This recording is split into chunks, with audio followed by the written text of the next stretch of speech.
Have you ever been underestimated because of how you look, only to rise higher than anyone ever expected? Today's story is a powerful reminder that dignity, grace, and quiet strength can change everything. Stay tuned, because when you own your worth, no one can deny your flight. Blast off. The automatic doors of the bustling airport slid open with a quiet whoosh, ushering in Mr. and Mrs. Carter, an elderly black couple whose grace seemed to pause the chaos around them. Mr. Carter, dressed sharply in a tailored navy suit with a matching fedora, carried himself with the effortless dignity of a man who had weathered storms unseen.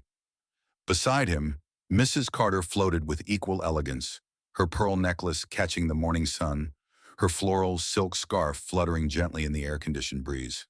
Today wasn't just any trip. It was their 45th wedding anniversary, a lifetime of memories, of triumphs, heartaches, victories, and promises, wrapped up in a quiet celebration at 35,000 feet. First-class tickets, champagne waiting, a toast to a journey still unfolding. Mr. Carter patted the breast pocket of his suit, feeling for the crisp, embossed boarding passes once again.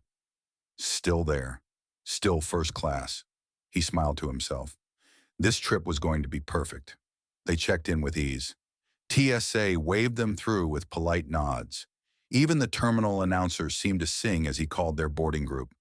When their row was announced, where first class, now boarding, Mr. and Mrs. Carter gathered their things and made their way down the jet bridge, hand in hand like newlyweds. But perfection, as they would soon learn, had its price. Stepping onto the aircraft, they were immediately greeted, not with the warm welcome one expects in first class, but with a chilling, tight-lipped glance from a young flight attendant standing rigidly at the door. Her uniform was immaculate, but her eyes held a different message. Mrs. Carter smiled warmly. "Good morning, dear." The attendant, without returning the smile, eyed them suspiciously. Her gaze flicked from their faces to their hands, noticing their worn luggage, the slight scuffs on Mr. Carter's polished shoes, the way Mrs. Carter clutched her purse close. In an instant, an unspoken judgment was made. "Coach is back that way," the attendant said flatly, nodding down the aisle. Mr. Carter blinked, confused. He adjusted his glasses and offered the boarding passes with a steady hand. "First class," he said, his voice calm but firm. The attendant didn't even glance at the passes. She forced a smile, that tight, patronizing kind, and spoke slower, as if they hadn't understood. "Sir, ma'am, economy class is behind you." A few passengers craned their necks from their plush seats, some curious, others uncomfortable. One man lowered his newspaper just enough to watch. A young woman nearby pulled out her phone, pretending to text but clearly recording. Mrs. Carter's hand tightened around her husband's arm. "We're in the right place," Mr. Carter said, still patient, still dignified, holding the tickets higher. The attendant's lips pursed. She tapped her headset and muttered something into the microphone clipped to her blazer. And just like that, the mood shifted. The Carters weren't passengers anymore. They were a problem. A problem that, unbeknownst to this flight attendant, was about to turn her world upside down. The flight attendant's voice, low and clipped, traveled down the cabin like a cold draft. "We've got a seating issue in first," she whispered into her headset, her eyes never leaving the Carters. Mrs. Carter adjusted the strap on her purse, her shoulders drawn tight. She was no stranger to moments like this. The subtle humiliations, the second-guessing, the disbelief that someone who looked like her belonged in spaces like these. But after 70 years of living, she had long since mastered the art of keeping her head high. Passengers watched, some openly, some pretending not to, as the tension thickened like a fog. A few exchanged glances over their glasses of complimentary champagne. One woman shifted uncomfortably in her seat, sensing the injustice but saying nothing. "Ma'am, sir," the attendant said again, louder now for the audience she was gathering, "it's possible you received an upgrade by mistake. Let's have you step aside and I'll get this sorted out." She motioned them toward the thin strip of space between first class and coach, an invisible line she seemed desperate for them to cross. Mr. Carter's jaw tightened. Slowly, he tucked the boarding passes back into his pocket with hands that had built empires, signed deals worth millions, and held the same woman for nearly half a century. He glanced at Mrs. Carter. "Not yet," her eyes said. "Not yet. We'll remain here until you check again," he said, his voice steady as stone.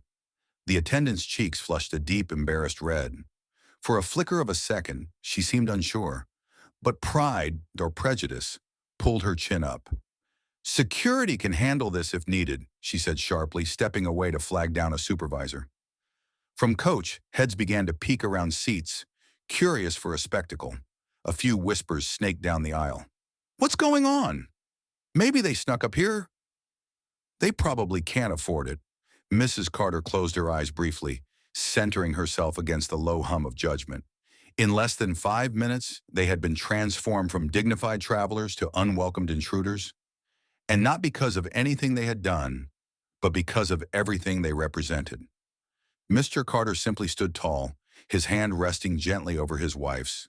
There was no need to shout, no need to plead. The seeds of their patience were about to bear fruit. Because what the flight attendant didn't know, what nobody on that plane knew, was that they weren't just passengers who could afford first class. They were the owners of the airline itself. And the reckoning was just beginning. The flight supervisor arrived with the rushed, self-important gait of a man who thought he was solving a minor inconvenience. Mid-40s, pressed uniform, a tablet tucked under one arm. He glanced at the Carters, barely, before turning his full attention to the flight attendant who rattled off her version of events like a rehearsed script. Mr. Carter watched quietly, listening. Mrs. Carter's hand remained on his arm, a steady, grounding presence. After the attendant finished her exaggerated account, the supervisor finally turned to them. His smile was mechanical, tight at the edges. "Good afternoon," he said, voice dripping with patronization. "Can I see your boarding passes, please? We just want to clear up a little mix-up." Mr. Carter, still composed, retrieved the passes from his pocket once again and offered them.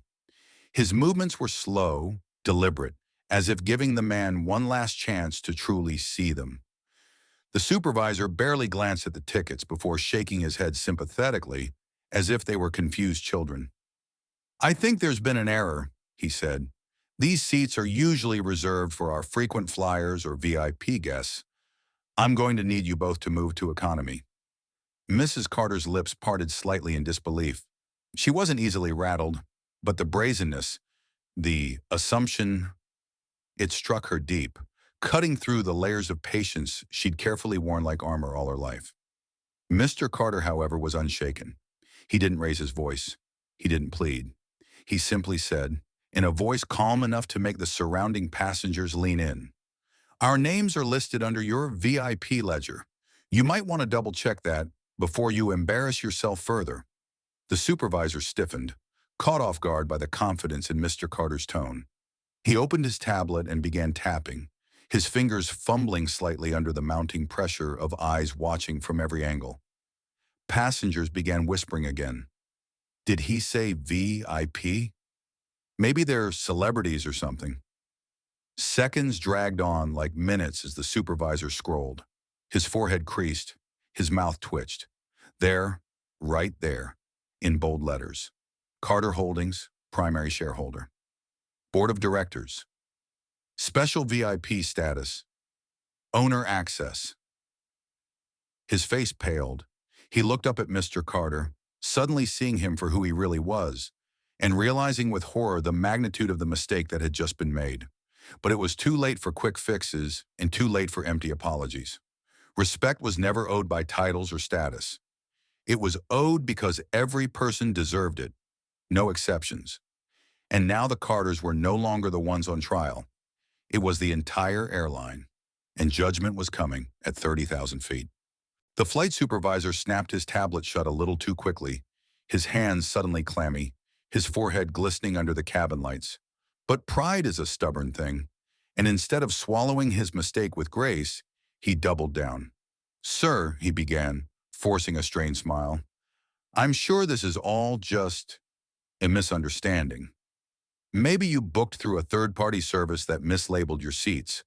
If you just move to economy for now, We'll try to sort this out after takeoff. Mr. Carter said nothing. He didn't need to. The weight of his steady gaze said everything. The surrounding passengers sensed it too. A shift in the air. What had started as mild entertainment for some was now becoming something heavier, something that made people squirm in their leather seats. Mrs. Carter finally spoke, her voice light but cutting. "Funny," she said, adjusting the gold bracelet on her wrist, "how our seats only became questionable once you saw us." The supervisor flushed, opening his mouth to protest, but the words caught in his throat. Somewhere down the aisle, a baby cried. A soda can snapped open.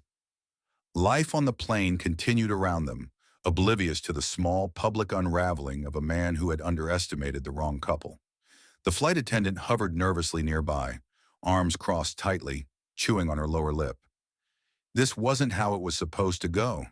She thought she could fix it quietly, brush it under the rug like countless times before. Not today. The supervisor shifted uncomfortably, searching for an escape hatch. "Look, I'm just following procedure. No need to escalate things. We have limited seats in first class, and if there's a—" Mrs. Carter smiled sweetly, interrupting. "You're absolutely right. There are limited seats up here." She leaned in just a fraction closer, her voice dropping to a whisper sharp enough to cut glass. "And you just gave up yours." The words hung in the air. Before the supervisor could respond, Mr. Carter pulled out his phone, a sleek, customized model, and scrolled through his contacts. With one tap, he placed a call. It rang only once before a voice answered. "Hello, Mr. Carter," the voice said warmly. "What can we do for you?"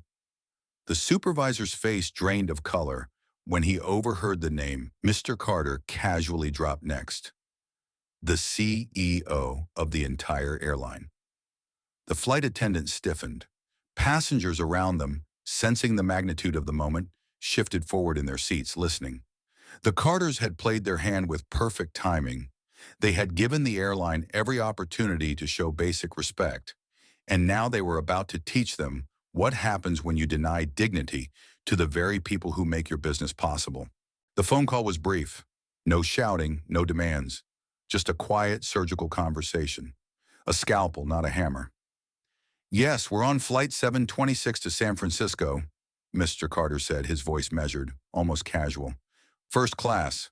Seems there's been a misunderstanding." A short pause. "Of course, we'll wait." He ended the call and slipped the phone back into his pocket with a grace that spoke volumes. Mrs. Carter gave her husband a small, knowing nod. The kind of look you only share after years of surviving together, fighting together, winning together. She squeezed his hand once, and then folded her hands neatly in her lap, unbothered, regal as a queen awaiting her court. Across the cabin, the supervisor's tablet pinged violently in his hands. He fumbled to open it, and immediately paled. An urgent, high-priority message blinked across his screen. "Find Mr. and Mrs. Carter. Apologize immediately. Full authority." His hands trembled slightly. At the same time, the pilot's voice crackled over the loudspeaker. But it wasn't the usual monotone welcome. It was different, tense, careful. "Ladies and gentlemen, please pardon the delay. We are working to resolve a seating issue before takeoff. Thank you for your patience." The supervisor's eyes darted around, looking for backup, but found none. The flight attendant, who had sparked this wildfire, stood frozen, clutching the galley wall as if it might somehow save her. The entire first-class cabin buzzed with barely contained curiosity. The whispers grew louder, bolder. "I told you they had to be somebody. Did you hear that? Full authority? Bet those tickets cost more than my car." The supervisor swallowed hard, forcing a stiff, awkward smile onto his face. He stepped toward the Carters, his voice shaking slightly. "Mr. and Mrs. Carter, on behalf of the airline, we deeply apologize for the confusion. Please stay seated in your rightful places. We are honored to have you aboard." Mrs. Carter tilted her head, her earrings catching the cabin light, as if considering the apology the way one might inspect a cheap diamond. Mr. Carter simply nodded once. Acknowledgement. not forgiveness. Because dignity, once stripped away in public, demanded more than a hurried apology whispered under breath. And the Carters knew that true justice wasn't about retribution. It was about revelation. The revelation that people, when forced to look past their biases, often find themselves shamefully staring into a mirror. And the mirror was about to get even clearer, because a call had been made, and reinforcements were already on their way. It didn't take long. Just as the supervisor finished his stammered apology, a second uniformed staff member, this time a senior operations manager, appeared at the entrance of the jet bridge, breathless, suit jacket askew from rushing. She wasn't here for the flight attendant. She wasn't here for the supervisor. She was here for the Carters, and she knew exactly who they were. The manager approached with a reverence usually reserved for visiting royalty. She bent slightly at the waist, not a bow, but something close, before speaking. "Mr. and Mrs. Carter," she said warmly but seriously, "we sincerely apologize for the unacceptable treatment you've experienced. It does not reflect our values, and it will be addressed immediately." Her voice was loud enough to be heard across the entire first-class cabin. Passengers stopped pretending to mind their own business. Phones were no longer subtly aimed. They were fully out now, filming openly.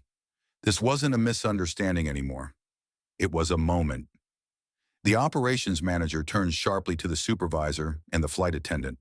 Her voice, though still professional, had an edge sharp enough to slice through steel. "Both of you," she said, "please disembark this plane immediately. You are relieved of duty pending an internal review." A collective gasp rippled through the cabin. The supervisor's face went beet red, his mouth working wordlessly like a fish out of water. The flight attendant, the one who had started all of this, looked as though the floor might open beneath her. But, she stammered, "this is all a misunderstanding. I didn't know who they were." The manager's reply was swift and devastating. "You don't need to know who someone is to treat them with basic human decency." The words echoed in the stunned silence. The supervisor and the attendant gathered their things in shame, forced to walk the length of the jet bridge under the eyes and camera lenses of dozens of passengers, some of whom were already typing furious captions. Flight attendant kicked off plane. After disrespecting black couple, turns out they own the airline. When bias costs you your career. Lesson in humility at 30,000 feet. As the two staff members disappeared, escorted by airport security, the atmosphere on the plane changed instantly. The Carters were not just tolerated now, they were celebrated. Several first-class passengers stood and clapped softly, a ripple of applause spreading through the cabin. Mr. Carter gave a small nod of thanks but didn't bask in it. Mrs. Carter simply smiled, serene and unshakable, as she adjusted the blanket over her lap. Justice hadn't been loud. It hadn't been angry. It had been dignified. And the Carters had proven, once again, that real power speaks softly, but carries an unbreakable presence. The plane doors sealed shut. The Carters leaned back in their seats, and as the engines roared to life, lifting them into the sky, it was clear. They were soaring, not just above the clouds, but far above the small minds who had tried to clip their wings. By the time Flight 726 touched down in San Francisco, the story had already taken flight without them. The footage filmed by passengers had gone viral. Within hours, hashtags exploded across social media. Flying while black. Carter Airlines. Respectant optional. Clips of Mr. and Mrs. Carter, calm, dignified, unshaken, circulated like wildfire. News outlets scrambled to cover the story. Talk shows invited panels to dissect what had happened. Commentators from every walk of life chimed in. This isn't just about 2 seats in first class. It's about every invisible slight we pretend doesn't happen. Imagine disrespecting the owners of the airline just because of what they look like. It's a mirror to society. Power doesn't always wear a suit or look like your stereotypes. Sometimes it walks quietly and demands nothing but fairness. Meanwhile, the airline's CEO, a sharp, media-savvy woman, issued a statement before sunrise. Mr. and Mrs. Carter represent the very best of who we are as a company and a community. We are deeply ashamed of the experience they had aboard Flight 726. Effective immediately, mandatory anti-bias training and cultural competency workshops will be required for all flight crews, management, and frontline staff. We must and will do better. But even more interesting than the apology was the reveal. For the first time, the world got a glimpse into the Carters' legacy. Interviews popped up showing the magnitude of their empire. Decades of silent investments in aviation, hospitality, and transportation. Philanthropic work funding, scholarships for underprivileged youth to study aerospace engineering. Initiatives pushing for more diversity among pilots and airline executives. They weren't just passengers, they were pioneers. Their ownership stake in the airline wasn't flashy or loud. It was strategic, thoughtful, generational. It was quiet power, the kind that changes industries from the inside out. And now millions of people around the globe knew their names, not because the Carters demanded the spotlight, but because dignity, once challenged, has a way of lighting a fire that no PR team can contain. Back in their luxury townhome overlooking the San Francisco Bay, Mr. and Mrs. Carter watched the coverage quietly. No champagne, no celebratory calls, just the two of them. Together, as always. Mrs. Carter chuckled softly, scrolling through the endless praise online. "Well," she said, glancing over at her husband with a glint in her eye, "I guess we finally went viral." Mr. Carter smiled, reaching for her hand. "About time," he said. And outside their window, the sky stretched wide and open. No limits in sight. The following week, the Carters returned to headquarters. A gleaming tower of glass and steel with the airline's logo shimmering at the top. But this time, the mood was different. The boardroom, usually a place of cold strategy and measured smiles, was alive with energy. Executives stood as Mr. and Mrs. Carter entered, a spontaneous show of respect that didn't go unnoticed. No more veiled glances, no more whispered assumptions. Now there was only recognition, earned not through confrontation, but through unwavering grace under fire. The CEO herself greeted them at the door. "We failed you," she said simply, "but we're ready to listen and rebuild." Mr. Carter nodded once. He wasn't here for apologies. He was here for change. Mrs. Carter pulled a slim folder from her handbag, a blueprint they had been quietly working on for years. Inside, a new initiative that would transform the airline's culture forever. The Carter Equity Initiative. Full scholarships for minority students pursuing aviation and aerospace careers. A mandatory leadership rotation program to promote diverse voices in management. A task force to review hiring, training, and passenger experience policies. Top to bottom, and at the heart of it all, a simple, undeniable truth. Everyone deserves to be treated with dignity, without exception, without hesitation, without needing to prove they belong. The board unanimously approved it on the spot. Later that evening, as the sun dipped behind the skyline, the Carters sat in the VIP lounge of their own airline. Not as symbols of quiet suffering, but as architects of something new. They watched a group of young black flight attendants walk by, heads held a little higher now, smiles a little wider. They watched a family board first class without hesitation, without questioning whether they belonged. And they knew, deep in their bones, that this wasn't just about what had happened at 30,000 feet. It was about lifting everyone higher, creating a sky wide enough for every dream to take flight. Mrs. Carter sipped her tea, a satisfied smile playing on her lips. "Funny," she said, glancing at her husband, "how life works.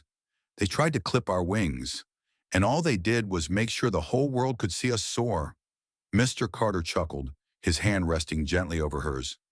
"Next time," he said, eyes twinkling, "we're flying even higher."